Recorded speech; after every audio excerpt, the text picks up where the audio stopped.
Yo, what up guys, I'm Sammy and welcome back to the Soul Drop, and today we're going to be talking about what's in my bag, right? So these are the shoes that I've been loving playing in for the past couple of weeks, and it does change from time to time, you know, there's a lot of good shoes, a lot of amazing performers out there, but then my tastes do change a little bit over the weeks. I'm like, oh, I kind of want to play in this instead of this, and these have been my backup shoes because I've been playing some pretty bad shoes lately. So I'm like, oh, I kind of want to play in a really nice shoe right now, so I kind of switch, because if I'm playing or if I'm testing like that really bad shoe, I'm like, you know, I gotta test a little bit more. But for this game, I kind of want a really nice shoe, and then I kind of switch into my backup, right? So these are my backups. I got what, like 5 shoes that I've been playing in, right? Kind of in a rotation, and there are some old school shoes in here as well, which is kind of funny.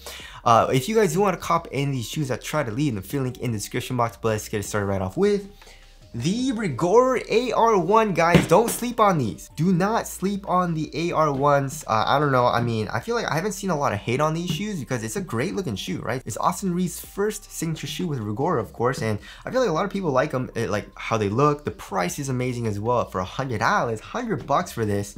But yeah, this is the ice cream colorway, right? And this shoe has been absolutely amazing for me. I absolutely love playing this shoe because the traction is so dang good. Cushion also is pretty nice.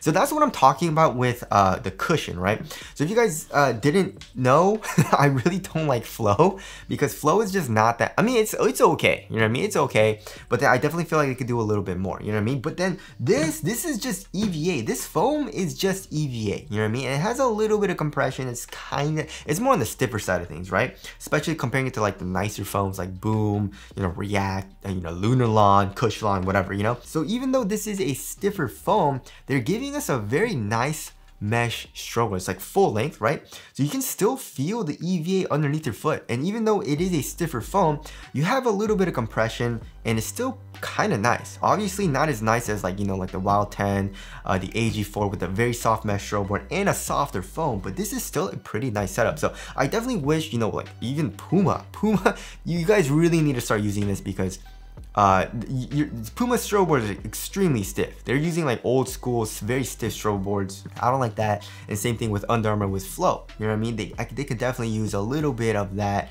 as well, and it would be very, very nice, just like here in the AR1. Anyway, sorry about that, going off on tangent. But anyways, the cushion's still pretty nice, and the upper also for $100 is pretty dang nice. You know what I mean?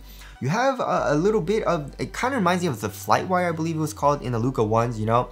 And you have these kind of cables, and then you have a little bit of screen mesh, or like mesh material underneath that. But yeah, it's very, very soft once you break it in. It's supportive, extremely supportive. It's just a really, really nice shoe. I love the boost pellets here as well. But one thing to note though is that I have 3 colorways of the AR1. I have the ice cream colorway. I also have like the Lakers colorway. I forget what the colorway is called, but it's basically like the Lakers color, right? And that one has a solid white rubber outsole as well, which has amazing performance. But also I did play in the Milky Way colorway, and the performance on dust isn't as good on the translucent outsole in the Milky Way colorway in my experience, right? So just be careful with that. I'm not saying it's terrible or anything, but it's just not as good as this one, and also the solid white rubber outsole found in the Lakers colorway, right? But anyways, this is still an amazing shoe, and I definitely feel like it's an amazing first signature shoe, and Austin Reeves got super lucky, you know. He has a really nice first signature shoe, which a lot of people can't say, you know what I mean? So there is the AR1, and then next, of course, we got the Player One Plus. The Player One Plus, this shoe is freaking absolutely amazing. I don't really like this colorway though, the gray, the white, and the red. I definitely love my triple black colorway a lot more. The triple black colorway that I have, and also the lucky color, which is basically Celtics, right?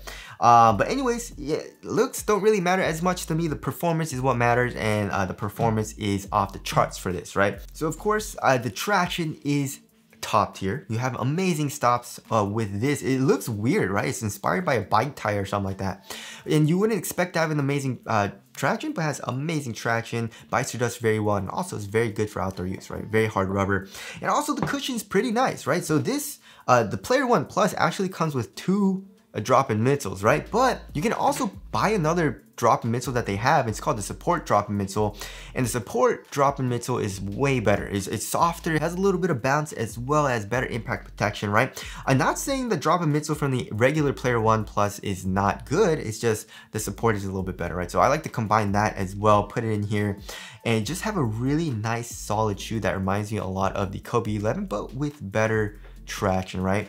And I'm talking about the Kobe 11 EM. The Kobe 11 EM just had a regular Lunarlon, right? The Elite version, the Kobe 11 Elite, had a drop-in Lunarlon, but also a bottom-loaded heel zoom unit, if I remember correctly. But also, I didn't really like the forefoot because the forefoot was so thin, you know? But anyways, Player One Plus, it sucks that it's so expensive, but I definitely feel like it's worth it for the price because you get 2 drop-in midsoles. And this overall shoe feels like it'll be very durable, right? The traction feels very durable. The upper feels pretty durable as well because there's a lot of fuse. It feels pretty reinforced. I guess besides like the toe box area right here, and I guess here on the medial side, but where you really need the like durability and support, it's definitely covered, right? So because of that, I definitely feel like this will last a long time and it's definitely worth the price. So there is a Player One Plus, and next we got, of course, my trusty AG4. And the funny thing is, a lot of these shoes are really cheap. I guess besides the Player One Plus, this is $100. This is $100, and then the next shoe is also $100 or 110 bucks, right? So anyways, the AG4 is absolutely amazing as well. I raved about this shoe since I've gotten it, and yeah, I don't know if you guys are probably sick of it, but yeah, definitely don't sleep on it. These are really nice. The traction, solid. It has amazing stops. It bites through dust extremely well too. It's not as good as the AR1, of course. The AR1 is the best, but the AG4 is still really, really nice. And also with the AG4, you have that soft mesh strobe board, and because the foam is just so much softer, right, it's just so much better for the cushion than the AR1, right? The AR1, I feel like if you want something a little bit more responsive, right, if you want something a little bit more stiff, then obviously the AR1 is better, but I definitely don't feel like the AG4 is too mushy or too soft or anything. I still feel responsive with this cushioning setup, and it's softer, it's more comfortable, it's better for under the cushioning and all that, and also it's bouncier as well. So I really like the cushioning setup. The upper is really nice as well. You have this kind of like really nice knit. It feels supportive, but also pretty thin, and it conforms to your foot extremely well. It's a super supportive shoe. So I wonder what's, we'll get into weight actually after this, but next, of course, we got the Jaw 1. I don't know why, but I guess I've been liking more responsive shoes lately, right? And also cheaper shoes. But yeah, the Jaw 1 is a super nice shoe as well. It's just a no BS, just really, really nice performer. I don't really have to worry about the shoe at all.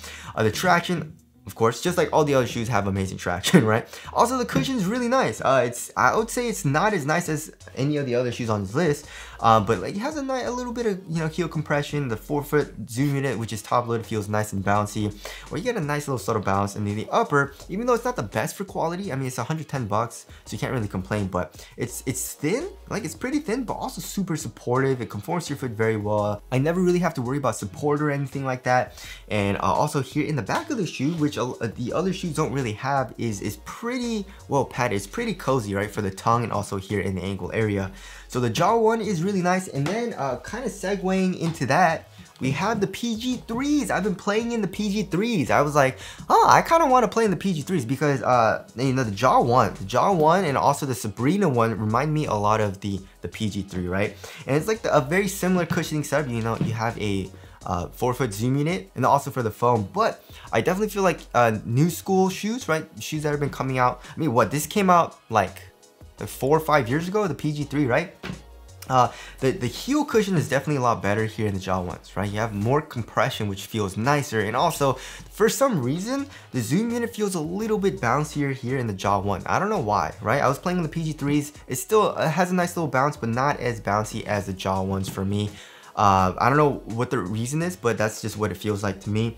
But yeah, I guess also the material feels a little bit more supportive and not as flimsy and cheap here in the Jaw 1, comparing it to the PG3, right? So the more like modern shoes feel a little bit better for tech and performance than like the older shoes like the PG3, which is something that I noticed, right? But I still love playing in the PG3s. It kind of takes me back, and it still has really nice performance, right?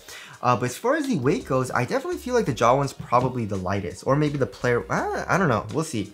PG3 is 11.5 ounces, right? The Jaw 1 is around that, yeah, 11.4 ounces for the Jaw 1. And then we have the Player One Plus, which I think is like 12 something ounces, yeah, 12.6.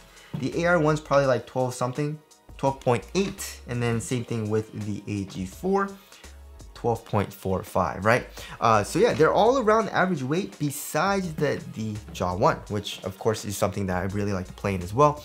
So yeah, I guess like if you're a guard, you'll enjoy all of these shoes. All of these shoes are really responsive. It still has, you know, adequate cushion. It's just not the craziest cushioning setup. I guess the AG4 definitely is my favorite cushion out of all of these, and then I guess the support midsole here in the Player One Plus.